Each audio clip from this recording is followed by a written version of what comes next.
Thank you there. Now, You have to work on that. Michal. Her name is Michal. We don't go very often in the English language. People that are native German speakers, I guess, have no problem with it because that's how they say Bach. But her name is Michal. We'll get back to Michal in a minute. Let's start with David if we can. But even before that, who was ever embarrassed by their dad? Everybody giggles. You know, I wasn't so embarrassed by my dad, and as you all know, I grew up in a very large family, but we also moved a lot. I went to 3 different elementary schools. And we moved my 5th grade year. We moved again my senior year of high school. And because of all that moving and because I was in a big family, we were kind of our tribe. That's just what happens. It happens in big families. Also happens when you move a lot.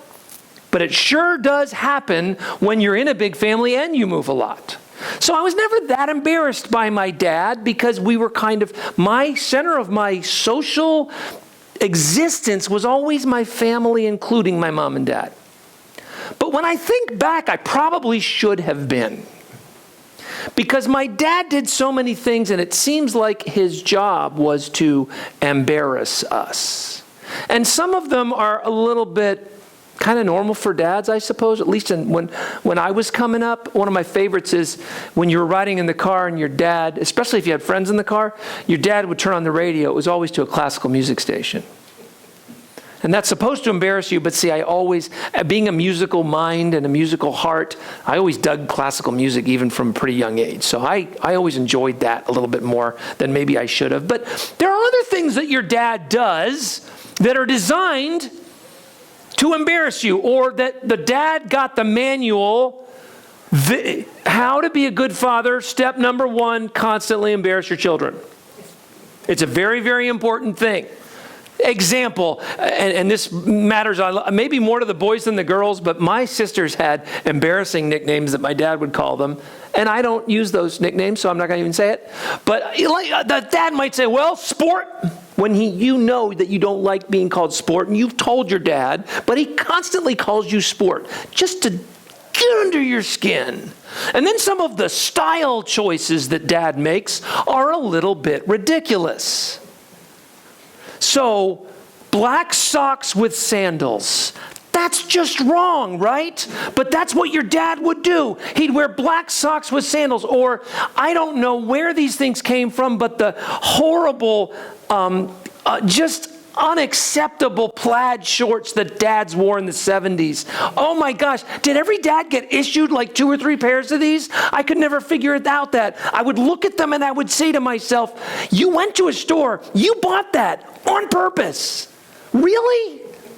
And he's wearing the horrible, ugly plaid shorts. I have 2 pairs of ugly plaid shorts. I only ever wear them when I'm cutting the grass, though, okay? But you wear those ugly plaid shorts and black socks and sneakers at the same time, and what's worse, a short-sleeve dress shirt to cap it off. And I'm just looking, you just look at it and you think, this guy's job is to embarrass his family, his children, everybody around him. It's like those, one of the insurance companies has a great commercial where you become your parents. And the character is just embarrassing his friends by saying stupid things or mispronouncing words. Like they don't really care.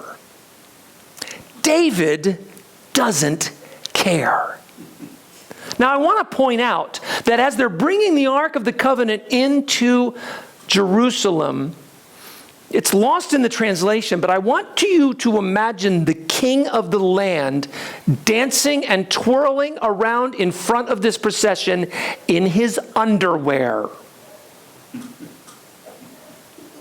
That's what we're talking about. But I want you to get a little history of David first to really understand the dynamics of what's going on here. So I'm going to kind of put it into as short a space as I can, but we got all afternoon, right? Right. So David is not the first king of Israel, as you may recall. The people demand a king. God does not give the king to Israel, does not give his people a king. God does not do this because that was God's plan. God does this because the people keep saying, give us a king. All these other nations around us have a king, give us a king. And maybe they think they've got a point because they just had endured this long period of judges and it did not work out well. And their thought is, if we have a king, it'll work out better. Meanwhile, God wants to be their king. So finally, God just says, you know what, fine. If this is what it takes for you to learn, here's your king. And God picks a king that's just what everybody would pick. Tall, dark, handsome, strong, muscular, powerful, Saul. That's Saul. Saul's the king that people would look at that person and say, that's the person I want to be king. And it does not work out very well. Saul does a lot of taking everything into his own hands. Saul does a lot of making things work the way Saul wants them to work, and not so much trying to find out what God actually wants to do in any given situation. So that's what happens with Saul. Eventually, this brings him down.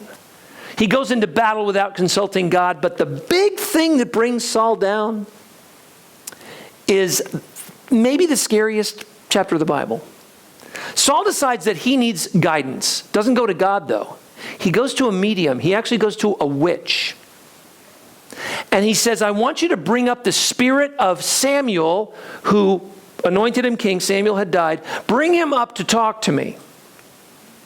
And maybe the scariest thing about the story is not that Saul asks for this, but that it happens. Here comes Samuel, and Samuel is like, what are you doing bringing me back here?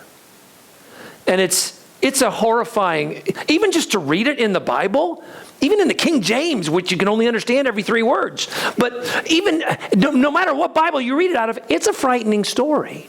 And it takes Saul down. We learn in the Bible that the big thing that Saul does wrong, that really just brings him down, is this. And Saul eventually ends up dying in battle. He's killed in battle. And David is made king. David's pattern to this point in Samuel, David will make some mistakes, as we all probably remember. But that's not for today. That's not today's sermon. David has done a good job of seeking God for what he should do. And the lesson of seeking God instead of your own way is probably found very keenly, most keenly maybe, in the early time of David in this story today.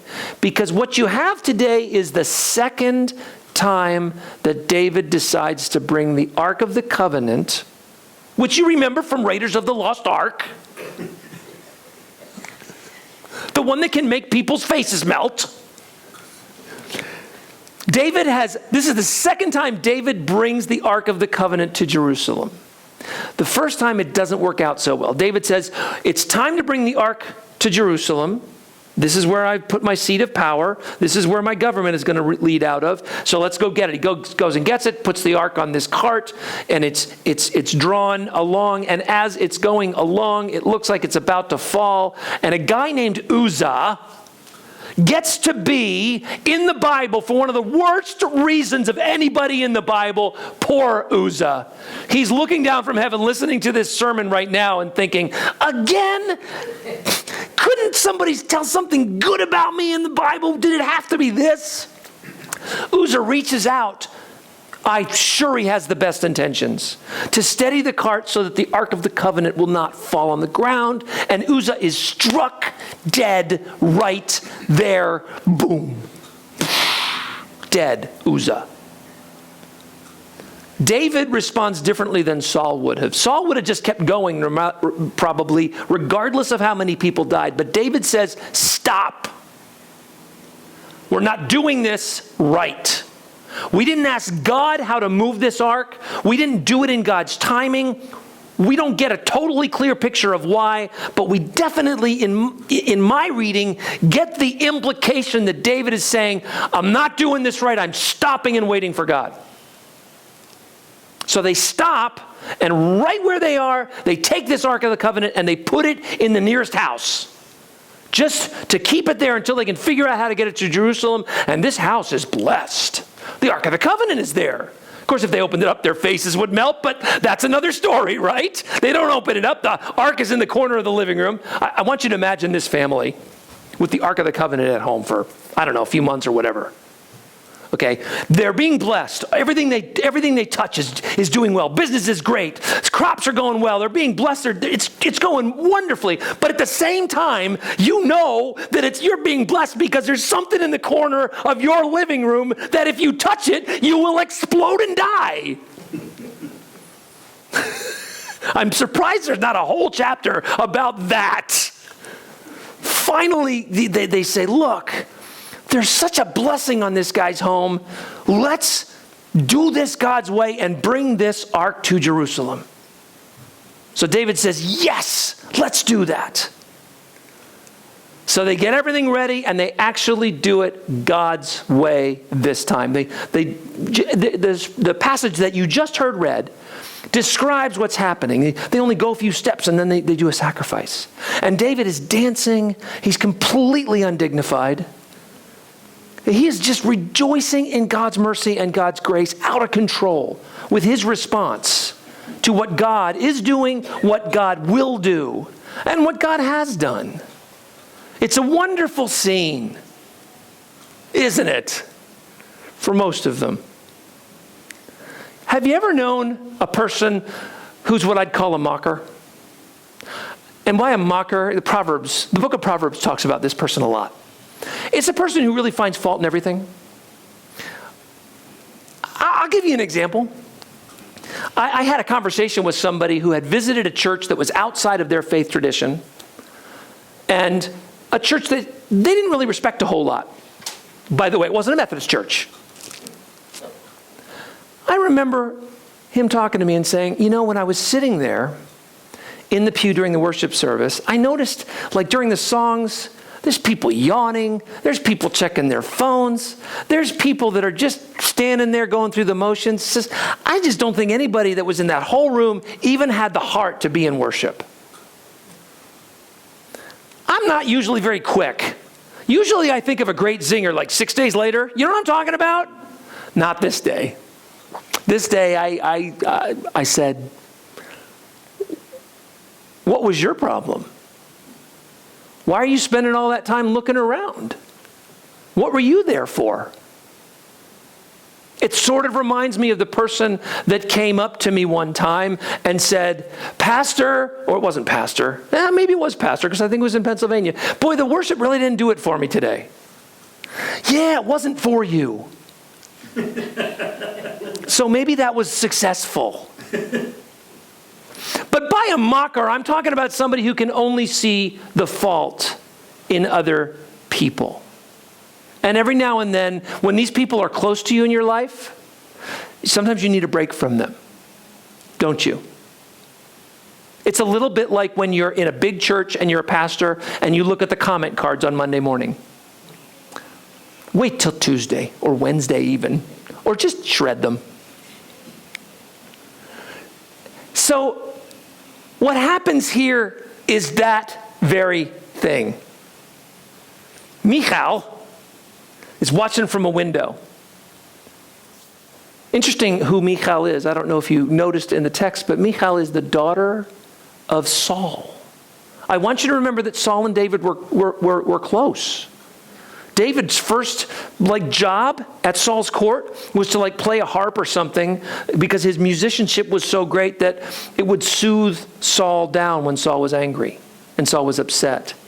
I guess if he didn't, and Saul kept trying to kill David, by the way. So if it was me, I think I would have quit that job. I'm just saying. But he ends up marrying Michal. He marries a bunch of women, which, by the way, is never a good idea in real life or in the Bible. It never works out very well. But Michal is the daughter of Saul. She has to feel a sense of relief after all of this that she's not dead. I mean, because Saul was the enemy of David, even though David refused to be the enemy of Saul. And she's like, you know what? You're making a fool of yourself, Davy. I think she called him Davy. I'm just saying. Davy, I think you made a fool of yourself.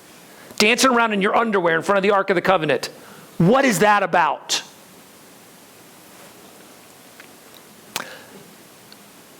It's a bad reaction to awesome worship. I kind of feel sorry for Michal. She never has a child because of this. Is that because God curses her with infertility? Or is it just because David was like, I need fewer negative people in my life, and just wasn't around anymore? Or was it both? I don't know. But it wasn't a good scene for Michal. And it wasn't the right reaction. In our day and time, when we come to worship, we don't really come the way David came to worship, do we? Now, it's going to sound like I'm criticizing, and I'm actually not. So bear with me for a moment. But so often when we find ourselves going to church, and you know what? You see this on like Christmas and Easter the most. You're in your Sunday best. You've managed to somehow bribe the kids into behaving, at least for the hour or hour and a half that it's going to take to get in and out. You've got all of this, and you just look like the family that has it all together. And there we are in church looking around at each other, and everybody is thinking the exact same thing. And here's what it is. I don't have it all together, but I know I look like I do, and it's obvious all these people do. Meanwhile, David is like, I don't have it all together.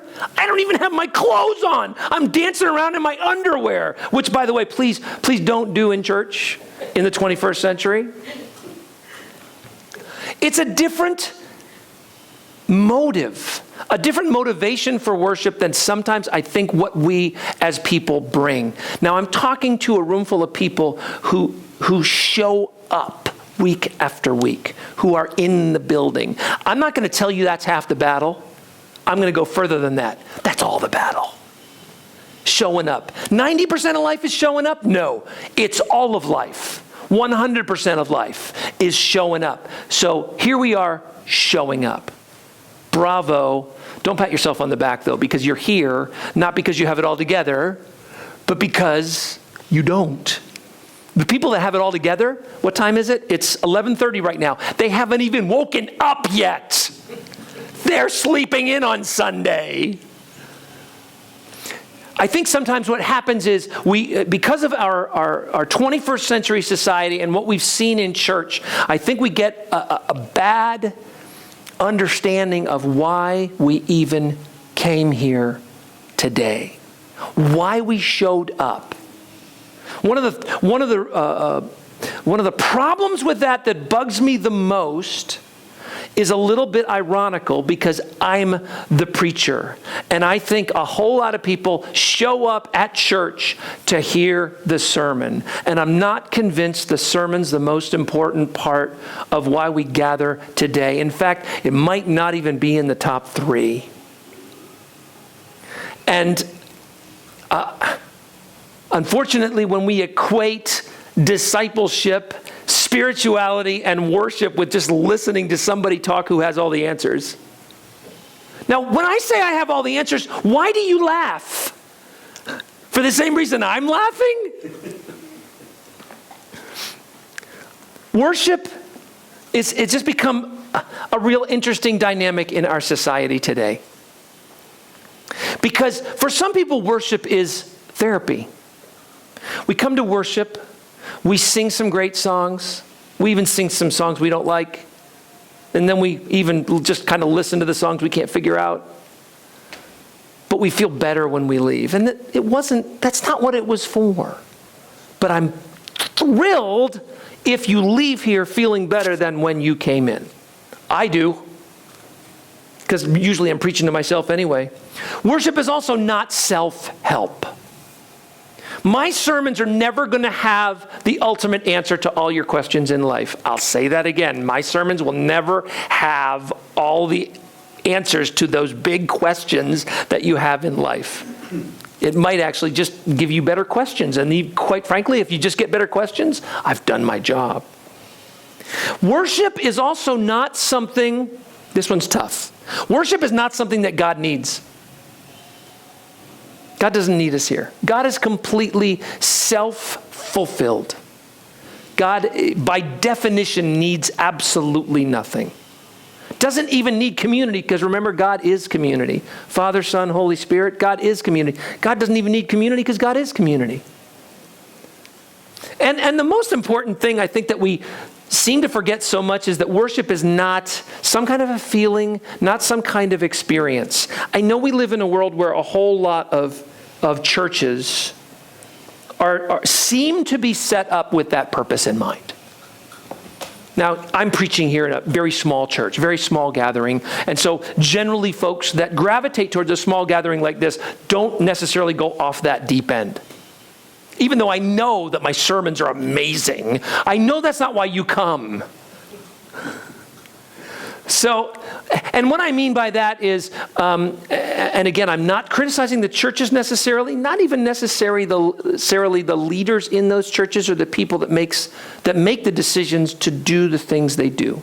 But a church that's just a really big environment, it's got a really great band, it's got a perfect sound system, it's got a light show, it's got huge displays, it's got those hazers, those are those devices that make the room just a little bit full of smoke so you can see the light beams and stuff like that. And it's got all the stuff and all the pieces, parts, and it's better than going to a Metallica concert. Well, okay, for most of you, anything is better than going to a Metallica concert. I don't know why that was the band that came to mind. Now, I want to suggest to you that when those kinds of worship environments miss the point, it's not really because of the people that put it on. It's always for the same reason that sometimes a worship in a small place like this can miss the point. It's because when I go into worship, I miss the point.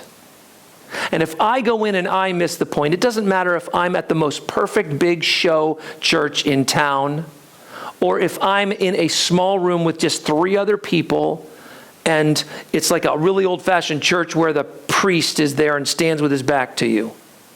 Doesn't matter. Both are so legitimate. Both are so full of possibility for us meeting God. There was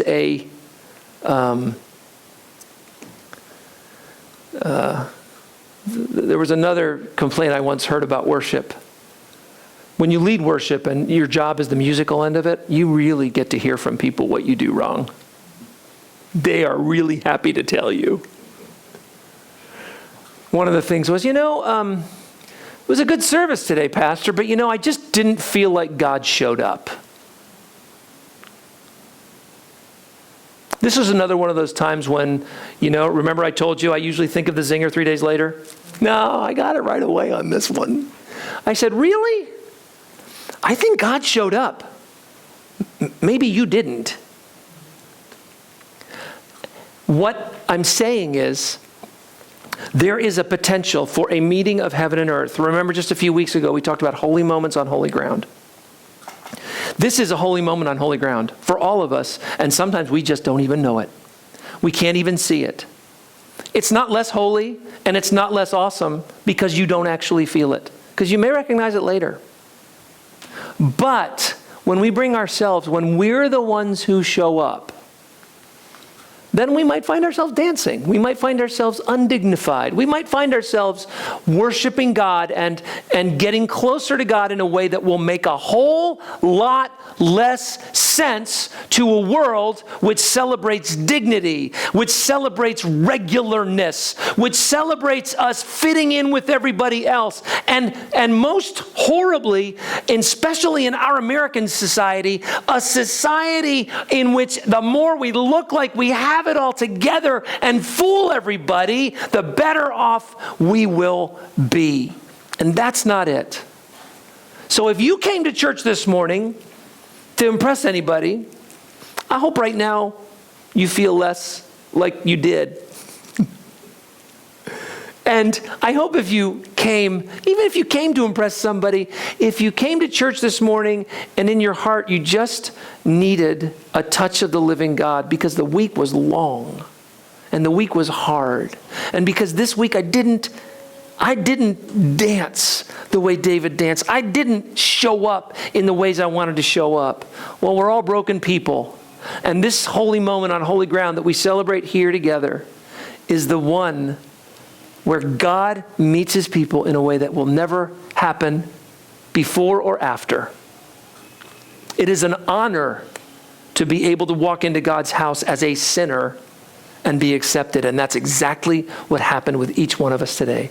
And our response, David didn't dance because he picked up a manual that said, okay, worship manual, dance in front of the ark. He danced because that was how his heart expressed gratitude, thanksgiving, and just the awesomeness of the mercy and grace of the living God. May our response to God's grace, God's mercy, and God's excellence and awesomeness come from a heart that does not care what Michal thinks, does not care what the perfect family with the perfect children that walked in and sat behind us or whatever thinks. None of that. It's all about God's mercy, grace, and love that we don't deserve connecting with our hearts and our response.